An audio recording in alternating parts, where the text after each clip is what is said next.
¿Qué es lo que yo te quiero decir en esta noche? Que Dios ya creó tu futuro, tu propósito, pero todavía quizás no lo has visto formado.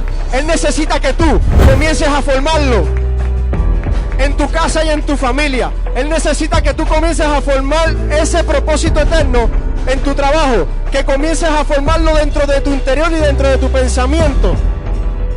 Amén. Por eso quizás usted lee esta historia y usted dice, pero Dios habla primero de una creación, y entonces luego que habla de esta creación, que somos nosotros los seres humanos, luego vemos que formó al hombre del polvo de la tierra. Y usted dirá, pero ¿cómo es posible que haya creado primero al varón y a la hembra según esta escritura? Y luego usted dice, no, pero es que no hay un orden cronológico. No, aquí hay un orden cronológico, porque lo que pasa es que Dios primero lo pensó en su pensamiento infinito, y luego vino y te formó desde el polvo de la tierra, y luego entonces formó desde la costilla del hombre a Eva. ¿Usted está aquí conmigo? Yo lo que te quiero decir en esta noche es que usted tiene que comenzar a creer en usted mismo para que crea dentro de su pensamiento su propósito eterno, y usted comience a formarlo en su vida. No, usted no está aquí conmigo. Cuando usted comienza a crear dentro de su mente, ya usted está dando el principio de lo que Dios quiere que usted haga. Cuando usted comienza a crear, eso le va a impulsar a usted a formar o a hacer lo que usted está creando. Por eso usted necesita comenzar a crear el propósito eterno de Dios. Luego que usted comienza a hacer esto, usted tiene que entender, y no se puede olvidar, que Dios te entregó a usted un dominio y una autoridad. Ese dominio y esa autoridad, Adán y Eva lo perdieron en el huerto del Edén. Dios le dio una ordenanza, Dios le dio unos mandamientos, y desde ese momento, cuando Adán y Eva comenzaron a establecer esa infracción de la ley o de ese mandamiento, rompieron esa relación con Dios. Yo quiero que usted sepa que en el huerto del Edén no había un culto. En el huerto del Edén usted no veía un rito, usted lo que veía era una relación con Dios. Y eso fue lo que perdió el hombre desde ese momento, esa relación con Dios.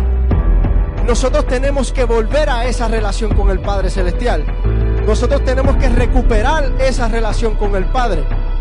Cuando Dios habla de restaurarnos, yo quiero decirle a usted, y con todo el respeto a la gente que lleva bastante tiempo en la iglesia, que cuando Dios habla de restaurar algo o de restaurarte a ti, eso significa que te va a volver a poner en la posición donde tú estabas. Esto quizás te va a chocar, pero por favor abre tu corazón y recibe la palabra. Nosotros vamos para el cielo, yo creo en la venida de Cristo, pero yo lo que te quiero decir es que tú y yo no fuimos hechos para el cielo, fuimos hechos para la tierra, para establecer el reino y el propósito eterno de Dios. Porque no vamos a estar aquí en vano, vamos a estar aquí con un propósito divino, y cuando venga Cristo pues nos vamos con Él con el propósito eterno. ¿Qué es lo que pasa? Que cuando nosotros perdemos ese dominio y esa autoridad, fue por causa del engaño de Satanás. Satanás estableció en cada uno de nosotros un engaño. Por causa nosotros pecamos, como también le pasó a Adán y Eva. Satanás mismo se presentó ante Eva y la engañó, y ese fue el precio que pagó. Con engaño pagó el precio para recibir la autoridad y el dominio que tenía Eva y Adán en ese momento. Sígame, no se me vaya. Cuando Satanás engaña a Eva, recibe la autoridad y el dominio. Adán también peca y recibe la autoridad y el dominio. Ese fue el precio que pagó. Nosotros en nuestra conciencia comenzamos a ser influenciados por el engaño de Satanás, en medio de pensamientos negativos, en medio de circunstancias pasadas o situaciones que pasaron negativas en nuestra vida anterior, y esto causa engaño en nuestra vida y causa que nosotros le entreguemos el dominio y la autoridad a Satanás sobre nosotros.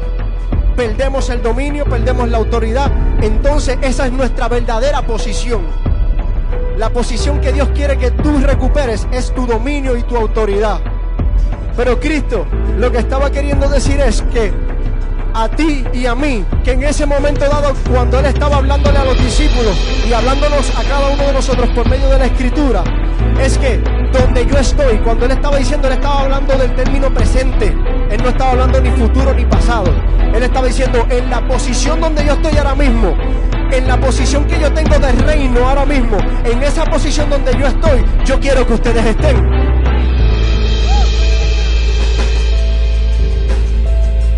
Voy a repetirlo, en la casa de mi Padre muchas moradas hay. Si así no fuera, yo os lo hubiera dicho. Voy pues a preparar lugar para vosotros. Él necesitaba irse para preparar ese lugar para ti y para mí. Si Cristo no hubiese muerto, si Cristo no estuviese a la diestra del Padre, ¿en qué morada nosotros estuviéramos ahora mismo? En la de nadie. Él sí ahora mismo está en esa morada y nosotros creemos en esa morada. Al nosotros creer en esa morada, Él está dentro de nosotros. Por eso, cuando Él dice, para que donde yo estoy, o sea, cuando tú confiesas que Cristo es tu Salvador y que Él está en esa morada, en esa posición que Cristo tiene en ese momento dado, de reino, esa es la posición que Dios quiere que tú restaures, que tengas el dominio y la autoridad que Cristo tiene siempre, y que en ese momento le estaba hablando a los discípulos, en esta posición que yo tengo hoy en día de reino, en esa es la posición que yo quiero que ustedes estén, para que cuando yo regrese, me vea a mí mismo y me lleve a mí mismo, porque la paga del pecado es muerte. Nosotros, cuando pecamos, cuando Satanás nos ha engañado y hemos sido influenciados en nuestra mente y en nuestro corazón por él y cedemos al pecado, no es que el pecado me va a dar a mí muerte, no, yo le voy a pagar al pecado con muerte. La paga del pecado, como tú le pagas al pecado, es con muerte. Cuando tú eres influenciado y engañado por Satanás, tú le pagas al pecado, le pagas a Satanás con muerte. Si fallaste en X situación, en esa misma situación tienes que morir. Si yo pequé en envidia, si yo pequé en fornicación, si yo pequé en adulterio, en eso mismo yo tengo que morir. Por eso yo le pago la muerte, muriéndome a mí mismo en causa de ese mismo pecado que caí. Así es como nosotros le pagamos al pecado la muerte. Nosotros mismos morimos al yo, al ego, morimos a ese deseo carnal que hemos fallado. Eso es lo que dice la Escritura cuando dice la paga del pecado es muerte. Como único tú puedes pagarle al pecado es con muerte, y como único tú puedes recibir una bendición o salvación es por medio de la muerte. Te explico.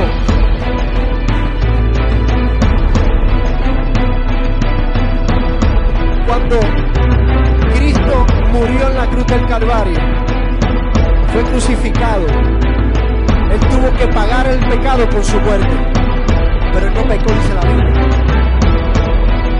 Pero como estaba cargando los pecados de cada uno de nosotros, por ende, Él tenía que pagarle al pecado con muerte. Por eso es que la paga del pecado es muerte. Por eso Cristo tuvo que entonces ser crucificado y pagarle al pecado con su propia muerte. Para que entonces nosotros podamos recibir la dádiva de Cristo Jesús, que es vida eterna.